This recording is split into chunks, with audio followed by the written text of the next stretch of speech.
Voice మీకు? Yeah, ఒక్కొక్క అంశం మనం డిస్కస్ చేసుకుంటూ వెళ్దాం. సుజాత గారు, రాజోల్లో అసలు ఎందుకు ఆ విధమైనటువంటి వైఫల్యం జరిగింది? సో ఆ తర్వాత జనసేనే పవన్ కళ్యాణ్ గారికి థ్రెట్ ఉంది, సో ఆయనకు భద్రతను పెంచాలని చెప్పేసి వాయిస్ రైజ్ చేసింది. అక్కడ ఉన్నది మీ శాసనసభ్యుడు. ఏం జరిగింది సుజాత గారు? సార్, ముందుగా మీకు ప్యానల్ ఉన్న పెద్దలందరికీ నమస్కారం అండి. పవన్ కళ్యాణ్ గారి రాజోల పర్యటనే కాదండి, అంతకు ముందు చూసుకుంటే కనుక మన్యం జిల్లాలో ఆయన పర్యటించినప్పుడు కూడా పోలీసు దుస్తులతో ఒక వ్యక్తి అనుమానాస్పదంగా సంచరించినట్టు తర్వాత వీడియోలో కనిపించడం, దాని మీద విచారణ జరిపించడం జరిగింది సార్. అలాగే మన రాజోల్లో కూడా ఒక వ్యక్తి ఆయనకి అతి సమీపంగా, అంటే అభిమానులు కూడా పార్టీ కార్యకర్తలు ఉంటారు కానీ వాళ్ళందరి కంటే కూడా చాలా దగ్గరగా ఉన్నాడు ఆయన విజువల్స్ లో చూస్తుంటే. అక్కడ రెగ్యులర్ గా టచ్ లో ఉండే కార్యకర్తల కంటే కూడా ఆయన ముందుకి, అంటే ఆల్మోస్ట్ రెగ్యులర్ గా టచ్ లో ఉండే వాళ్ళందరికీ అసలు దగ్గరికి వెళ్ళే అవకాశం కూడా లేదు కదా మేడం ఇప్పుడు?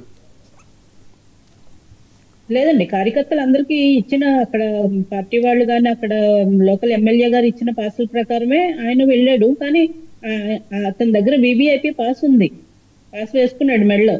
సో అంత దగ్గరగా వెళ్ళాడు అంటే పాసులు ఇచ్చేటప్పుడు కూడా, జారీ చేసేటప్పుడు కూడా ఎవరెవరికి వెళ్తున్నాయి అని చాలా శ్రద్ధగా పెట్టి చెక్ చేసు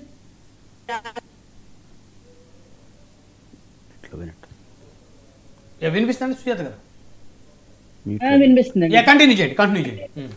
ఆ విషయంలో జాగ్రత్తలు తీసుకోవాల్సిన అవసరం మేము మొత్తం పూర్తిగా యంత్రాంగం మీదే పెట్టేయట్లేదండి. అక్కడ లోపల ఉన్న నాయకత్వం, లీడర్స్ కూడా చూసుకోవాల్సిన అవసరం ఉంది. అంటే రెండు రకాలుగాను జాగ్రత్త పడాలి, అటు అధికారులు జాగ్రత్త పడాలి, ఇటు పార్టీ తరఫు నుంచి కూడా జాగ్రత్త పడాల్సిన అవసరం ఉంది. ఎందుకంటే మనం పోరాటం చేస్తుంది అంటే బిఫోర్ ఎలక్షన్స్ గొడవ పెట్టుకుంది సామాన్యమైన వ్యక్తితో కాదు. ఇప్పుడు స్టిల్ అధికారంలోకి వచ్చినా కూడా వారి దగ్గర నుంచి ఏమైనా ఎక్స్పెక్ట్ చేయొచ్చు. ఎందుకంటే వారి మీదే దాడులు చేయించుకున్న సంగతులు అంత ముందు చూసామని, కోడిగత్త కానీ గులకరాయి కేసులో కానీ. అలా అని చెప్పి మీరు వైసీపీ వాళ్ళు చేశారు అని నేను అనట్లేదు, కానీ ఆ వ్యక్తి వైసీపీకి సంబంధించిన వ్యక్తి అని చెప్పి మనకి ఈ రోజు ఆధారాలతో సహా బయటకు రావడం జరిగింది. ముందు జనసేన కార్యకర్తే దాడి చేశారన్నారు, ఇంకెవరో అని చెప్పారు. మరి ఈ రోజు ఆయన వైసీపీకి సంబంధించిన వ్యక్తి అని చెప్పి రీసెంట్ గా 3 months బ్యాక్ కూడా ఆయన వైసీపీకి సంబంధించిన పోస్టులు షేర్ చేస్తూ జగన్మోహన్ రెడ్డి గారితో, అక్కడ లోకల్ ఎమ్మెల్యే గారితో ఉన్న ఫోటోలు అవన్నీ కూడా, ఆయన వేసిన బ్యానర్లు, ఫ్లెక్సీలు అవన్నీ, ఆయన ఫేస్బుక్ పోస్టులన్నీ ఈ రోజు బయటకు రావడం జరిగింది.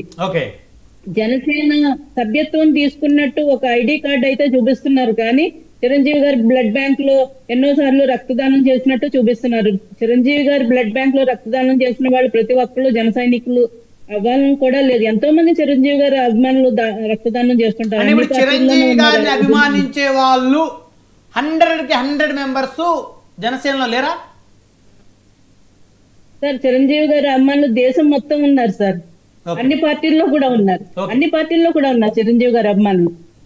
కాబట్టి ఆయన జనసేన సభ్యత్వం కార్డు చూపించినా కూడా రీసెంట్ గా కూడా ఆయన వైసీపీ పోస్టులు షేర్ చేయడం, ఆయన ఎప్పటి నుంచో వైసీపీ